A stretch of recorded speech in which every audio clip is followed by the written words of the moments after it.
Jadi ketika tadi ditanyakan terkait dengan penanyaan bahwa apa sih yang membedakan Situng Sirekap 2020, Sirekap 2024. Jadi di Situng tadi sudah disampaikan bahwa yang menginput itu adalah pertama jadi para KPPS itu harus melakukan salinan sejumlah saksi. Dan itu relatifly kalau kita bicara itu juga relatifly yang sangat membuat capek buat rekan-rekan di KPPS ya. Habis itu yang nanti akan melakukan scan, input dan kawan-kawan itu akan dilakukan oleh teman-teman di kabupaten kota. Di Situng 2020 itu sudah mulai diotomasi gitu ya, tapi jumlahnya hanya 3 halaman. Beda dengan Situng 2024 yang satu TPS-nya jumlahnya 75 halaman. Jumlah TPS yang terlibat saya kurang hafal 200 atau Sirekap 2020 Pak. 270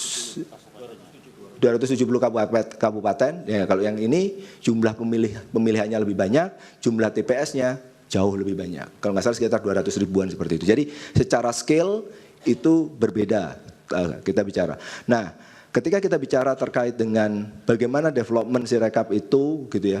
Nah, kami memiliki ada tim tester, ada tim developer, ada tim security, tim infra, tim basis data. Dan itu tim yang segregated. Karena saya kebetulan adalah security, jadi saya harus ngecek semua kerjaan. Makanya kayaknya itu sebabnya saya yang harus datang ke sini untuk menjawab pertanyaan di majelis ini. Oke. Nah, ketika kita bicara terkait dengan apakah mungkin orang di dalam itu melakukan pengubahan atau seperti itu. Kalau kita bicara, kalau dia punya authorization, dia bisa. Tapi itu sebabnya kalau di kasus yang Lampung tadi, itu kita bisa tahu.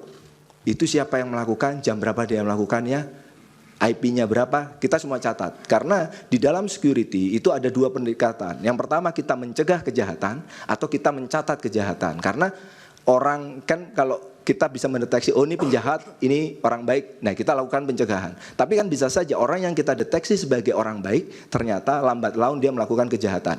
Belum tentu orangnya, tapi bisa saja perangkatnya disusupi oleh malware. Itu.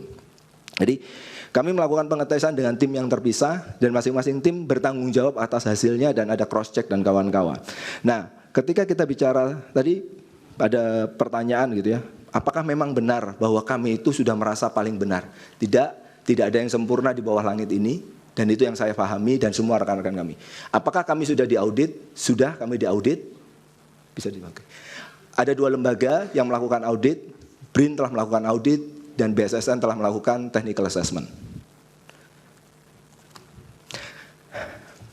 Karena cukup lama saya harus nahan fakta ini, mohon maaf yang mulia. Ya.